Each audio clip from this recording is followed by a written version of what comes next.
on Ellie, I think he played two Ellie, but I can't be really sure on that. The thing is, he's also playing for 45 cards, so the probability to draw the Eli or the Papillon diminished just because he's playing 5 more cards in his deck. Yeah, you're right. Makes it harder. All right, so let's move on to your game. This is the grand finals game, correct? Is this the No, it's not the grand final. It's the upper bracket semi-final. There's still 2 games who have to be uploaded. And I have to play the next round. I'm gonna play against something like Spags Wizard, and the grand final is against Siphon Max. Okay. Neither of those games are up right now, right? Yeah. So we're just gonna be watching this one. Yeah. You're playing NEH. What are you doing? I can't see any of your bullshits. The first card, if I'm it looks like you went turn 1 install or click 1 install. I install something on my on the remote, draw a card, play sweep, and I'm gonna play an ice on R&D. The card I put on my remote is probably a pad or a DBS. I'm not certain. We'll see pretty soon anyway. Fair enough. Okay, so Kate's on the mulligan here. The ice on edition I achieved mostly because I prefer to use taxing ice on my Ichi on Wendy and try to use my guard check on the remote alien so I can rush. I can try to rush an agenda behind. Yeah, a lot of people are afraid to put something like Ichi on R&D on turn 1 because it's not on until they play a program. But I think it's a fine play. Eventually, the runner's going to want to install something, at the very least, like a self-modifying coder. Yeah. Especially because against a deck like NEH where you have Ice like Architect that's just such a pain in the ass to run into without a breaker, you're usually going to want to install something before you go face checking, and then Ichi is going to be on immediately.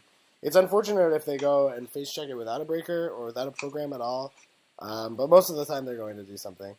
So here's a turn 1 short game ball professional contacts, draw a card with professional contacts, and draw another card with professional contacts. And you're just gonna res your typical professional turn. And you draw breaking news. Yep. And I'm gonna try to score it on the remote to try it. Yeah, it looks like you got like a Quandary and an Enigma. It's an Enigma and an Eli. An Enigma and an Eli. And then install the breaking news. So this is going to be difficult for Kate to get to 2 ice. I guess if you played like click 1 decoder, click 2. If you play click 1 zoo or what's the other card? Or Cipher 10 run, it's gonna be okay, but you won't do that. Yeah, I mean, I think it's I often use Eli in the same way where, if the runner happens to run on click 2, then they're going to be able to click through the Eli. But the runner doesn't know that there's an Eli there, so it's pretty unlikely they're actually going to end up running on click 2. He does have the Zoo, but he plays self-modifying code along with Zoo, and then he's... And now he doesn't have enough money to get the dog and... and trash it. Yeah, just have enough money to get the dog here. But he can't break the Eli, so you just have to bounce off. Yeah, this is... I think this is probably just a misplay playing the self-modifying code. Yep. It's safe. Because even if it's... Well, I guess if it was... If it was wraparound Quandary, he would have been able to break it, maybe? Yep. No, he still wouldn't have enough money because he still have to pay 1 for the wraparound, and this doesn't have enough money. And now the second hero, right after playing the first, right after I trashed his proco, he just played the second one, and the first one wasn't in a rentable now because he only drew 2 cards with it. Yeah, no. Obviously, he didn't get very much value off of the first professional contacts. Although he did get you to fire the breaking news and pay to trash it, so it's not the worst thing in the world. But it does set him behind, and you're scoring points while he's just recovering. You go ahead and you install the new remote, you take a credit, and you install in the remote with ice. I think this is a Sensen. This is a Sensen. Yeah, it's pretty important to, I think... just to force the runner to go into the remote, when you don't want to go into the remote. Yeah. Yeah, this is like a hugely. I think this is really how most decks want to try and beat Kate. Is you want to make her play on your remotes. Kate really thrives, especially with the prepaid, on sitting back and not doing very much because your economy just gets better and better the longer the game goes. So if you force Kate to run through ice on a remote, that's costing her money. That's going to delay her setup time. You go ahead and ice the DBS. Is that a pop-up window? Yeah, it's a pop-up. Yeah. So there's only the one ice. Okay, so he does go and check R&D. Now that he has the self-modifying code, I guess he could have. He could have broken an arc. He had just enough to break. Yeah. But I think the sharpshooter is already trashed. I don't know what did he trash because it's gonna be pretty important a bit later. So you played another DBS in a free remote. I guess that's just to trigger NEH draw. Yeah, it was just for the draw. Yeah, no problem collecting value with that. I'm not gonna raise it. It was just for the draw and to force him to make a run on it. Yeah, there's no good reason. I think one important thing to consider when you're deciding whether to res DBS on the end of the runner's turn, especially when you're poor, is if the runner made a run on R&D and didn't see an agenda, it means that regardless of whether you res the DBS, you're not going to draw an agenda that you didn't want. Yep. So it makes it much easier to not res, especially the second DBS, but even the first DBS. If the runner runs R&D, you for whatever reason might want to save your money. If they see a card that they're not trashing, that they're not stealing, resing the DBS. That's probably safe. Yeah, that's probably safe to not res the DBS. Yeah. So this is pretty much where you want to be as NEH against Kate. You have ice res on the remote. You have lots of assets firing. Kate has no prepaid voice pads. So it's really good against Kate to get this sort of like functional head start. Okay. No. He's over memory. That is over memory. It's over memory. The memory is over memory. So it would just. I gave me the take back, and he will play something else. Yeah, first the township. And second one, a similar thing. Right.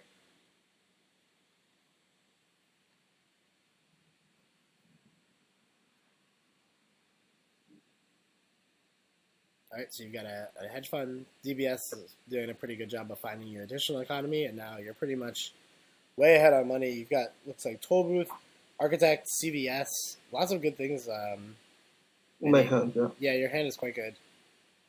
And there's also an agenda, but I just put the agenda in the remote. So is this an attempt? Bill. It's a bill. Yeah, I know that it's a bill. Are you trying to bait out Clot here?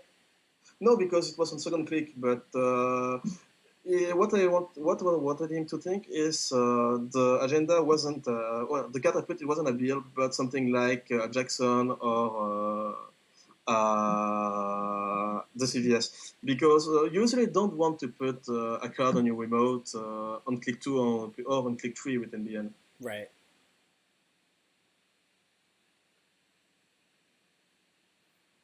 And that's what happened because he didn't run the remote.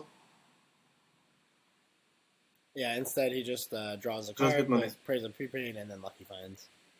And now I'm gonna score the bill. Right.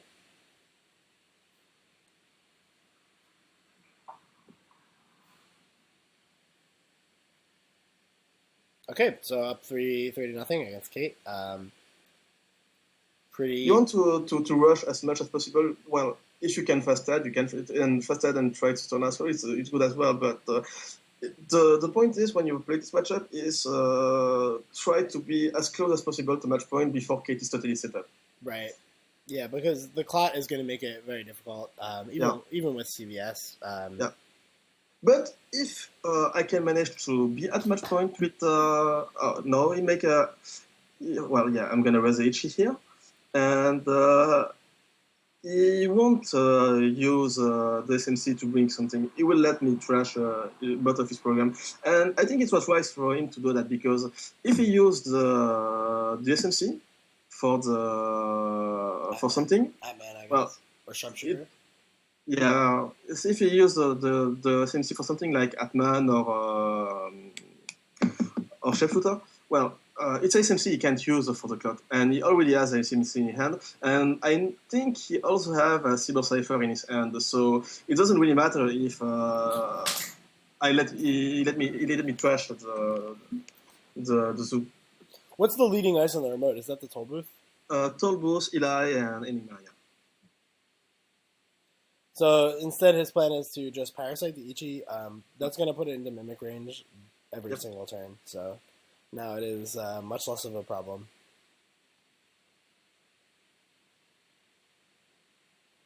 I think it was a right play for him to just let me trash his card, because he already have the second SMC in his hand.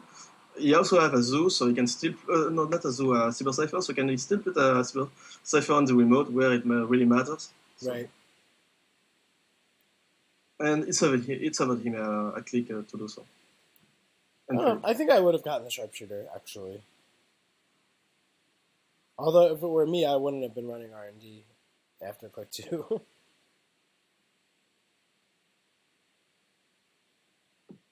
So it just continues to mash his Procons here. He's got plenty of money. He's up to 19. Okay, he plays the second SMC. I'm going to play something in my remote right now, I think. Yeah, it's a BL. I just draw a BL here. So, I put something in my remote. I asked him if he want to use Clot here.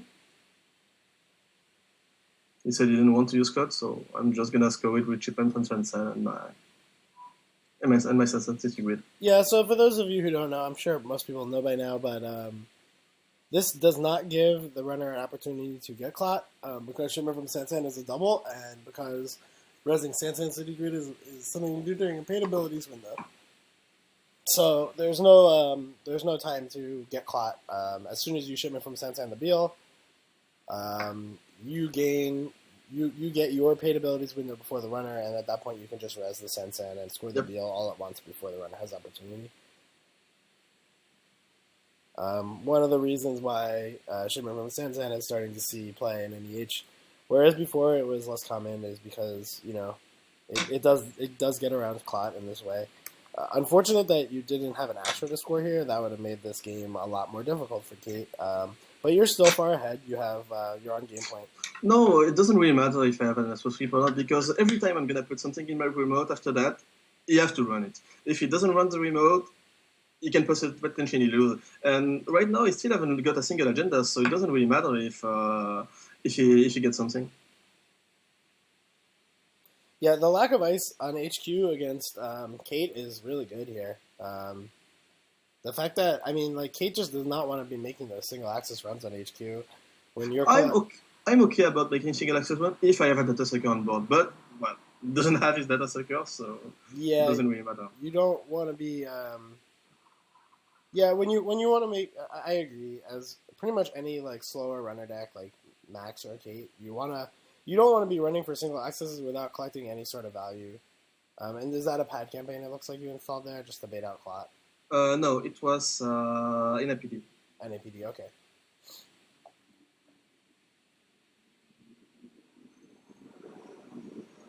And I was okay to let him take the NAPD here. So. Is the CVS still in your hand, I guess? Yeah, the CVS is still in my hand. I could have put the CVS in my remote, but here it doesn't really matter because you still have a clone chip on board. Rather make him run the remote and steal the NAPD and crash the Sansan.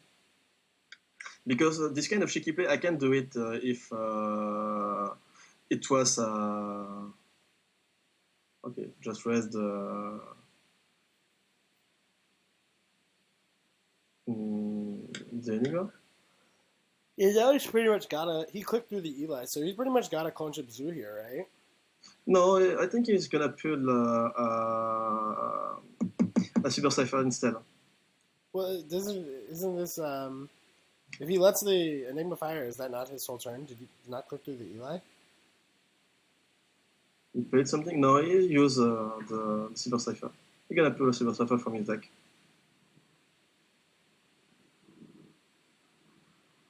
Oh, okay, yeah. This is fine. And it was a good play because if for some reason I've put a turbo on my remote, which is actually the case, it's way easier to play through a turbo with Silver Cipher and with the. This is true.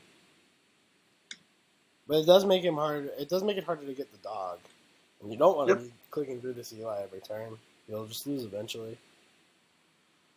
Oh, it was a No, bad it campaign. was a bad. See, Never don't mind. fuck with me. I knew it was a bad campaign. Okay, I'm sorry. So, almost certainly not going to trash the bad campaign here, I think, right? Yeah, but you do trash the Sansan.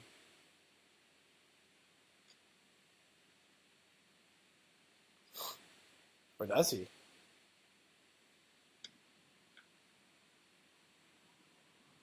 I guess he's thinking about it. Wow, he leaves you Sansan. No, it isn't Treasure Sansan. I think I would have trashed that Sansan.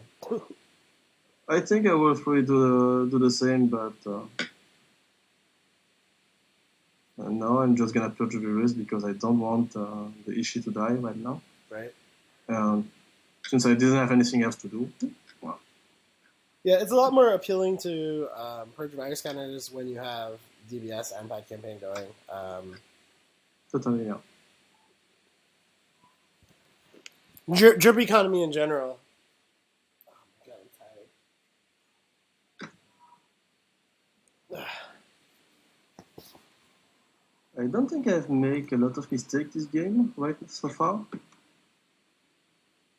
Maybe I could have protected more the R&D, but since he didn't have put the Mimic on board and yeah, still haven't got a single point here, it was okay just to just let Ichi stay on R&D.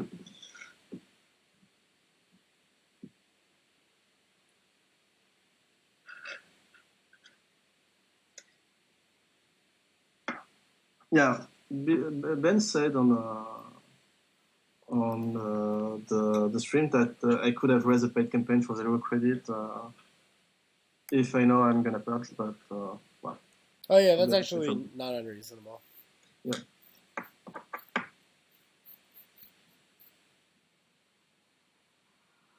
There's the NABD. Yep.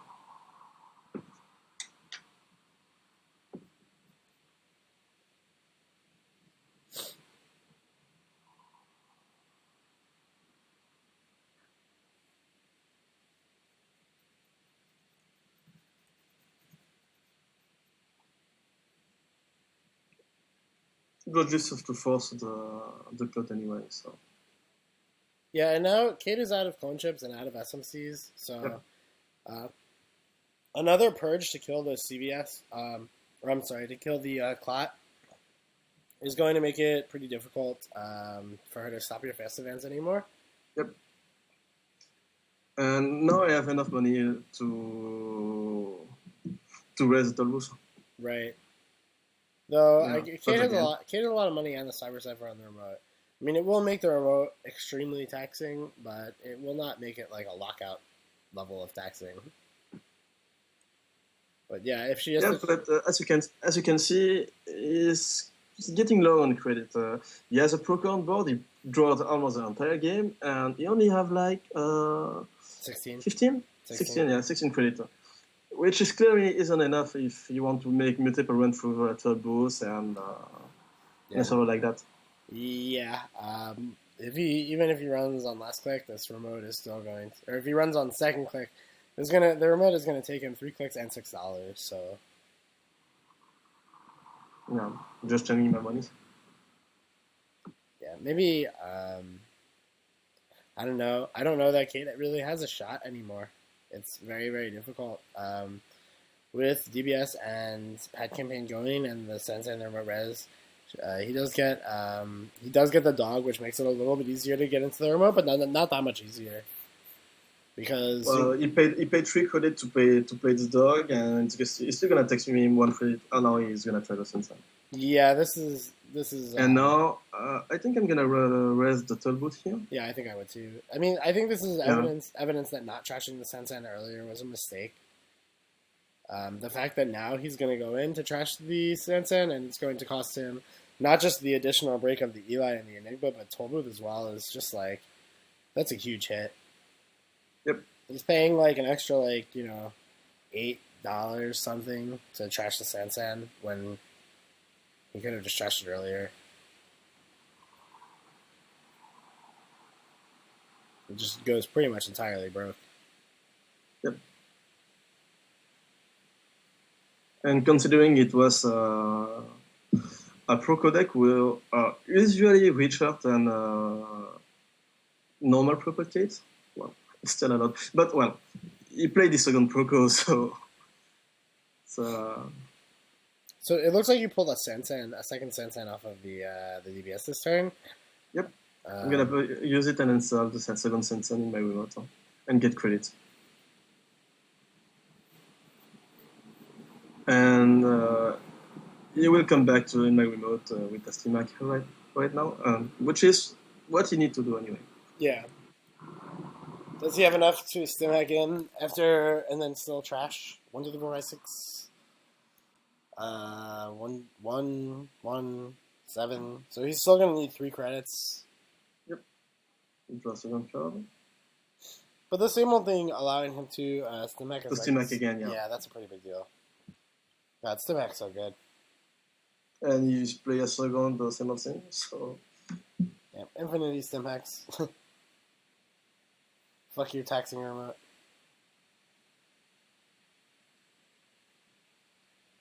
The card's so good. $9 and a run.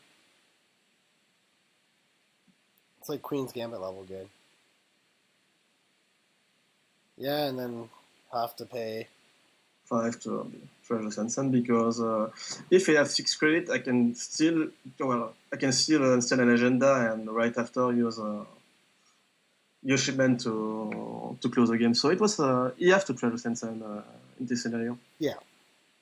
Surely, especially now without access to Clot, really. Yep.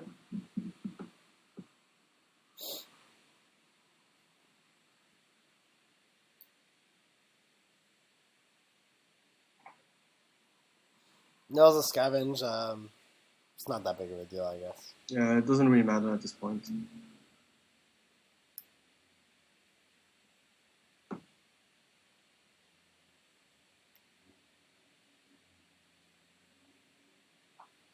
So, in this position, what are you looking to do to win the game? Are you just trying... If you drew an agenda, would you put it in the remote? Yeah, that's what I did. In fact, I still have an architect in hand, so I just put the architect on top of my remote and put an agenda inside. Because he's only a 1 credit, so you have to draw 2 cards before using his Steam Hack. And if I put an architect on my remote, he can break it because he don't have any kind of tutor anymore. Right. Yeah. He's pretty much all out. So, he hasn't installed an Astrolabe either. He just discarded the one that he got, so he doesn't even have memory for an SMC. Yep. Even if he is playing the third one, which he might not even be playing the third one. I'm not sure. I haven't built Proco prepaid key, but it's difficult enough to fit the third SMC without Procos. Once you include them, I guess you're cutting quality time, so I'm not really sure. But and he's got double symbol. That's the architect. I'm gonna put the agenda in my remote and just one credit back. And now, well, you have to draw 2 cards if you want to make a Steam Hack run. Or play a Dirty Laundry on my archive. But I don't think he has a Dirty Laundry, in fact. So I think I will just draw 2 cards and run my remote with a Steam Hack. Yeah, and that's got a lot of Architect Fire, so... Yep. You don't have a way of protecting the agenda with the Architect, but if he goes on last click, then it doesn't really matter because you will probably... Yeah, and it looks like so is that. Click 1, draw a card, click 2, legwork.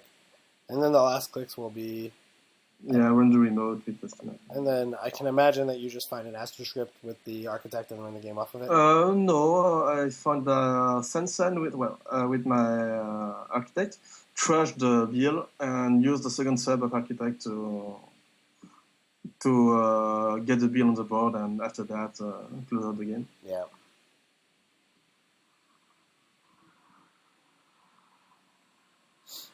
Oh, there's Fast Track, okay. Yep. So were you just playing one fast track in this tournament?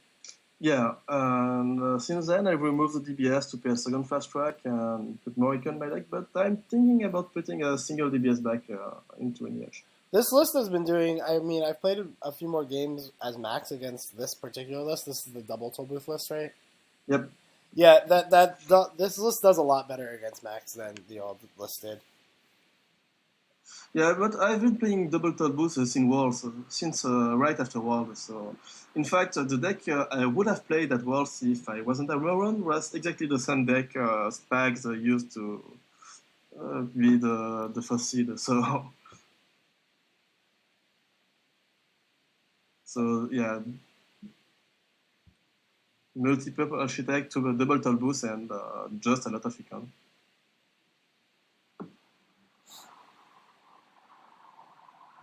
Okay, so you just install over the BL here, putting a Sansan, you said? Yep. So this is last click though, right? Yep. So I guess you didn't find an agenda in the top 5 cards. No, but it doesn't really matter because I just doesn't want to give him a point here. But wait, what did you install from archives? Oh yeah, you just installed the BL from archives and win. I see. Yep. Just good old architect tricks there. Trash the BL, move it over. Yeah, but he was already on the back foot when he let me score the second deal. So right, yeah. It was yeah. I mean, you just did a very good job with building, attacking your remote server. That's how Fast Advance wants to deal with Clock Kate. Is you want to build a remote server. If you make them check a lot of times, put pressure, get a lot of points. yes, So yeah, it's you can't make it. You can't just sit on clock if the corp is on match point and you don't have score a single agenda. do you want to play some games? I wanna test HB against Kate. Not right now. I'm gonna stop a bit, and I can probably play in 1 hour. I have to cook something because my girlfriend is really hungry and hungry. So Okay, fair enough. All right, I'll talk to you later. Hit me up on Skype when you're ready. I'm gonna give Anthony a call. All right, thank you so much. Thank you for the postmortem, and Yeah, this is see always you later. this is always fun. People really seem to like the postmortem commentary. I like doing them. It's good to be able to look back on the game, after it's already been played. Talk about the decisions that you made, maybe find some mistakes, improve your play, help other people understand.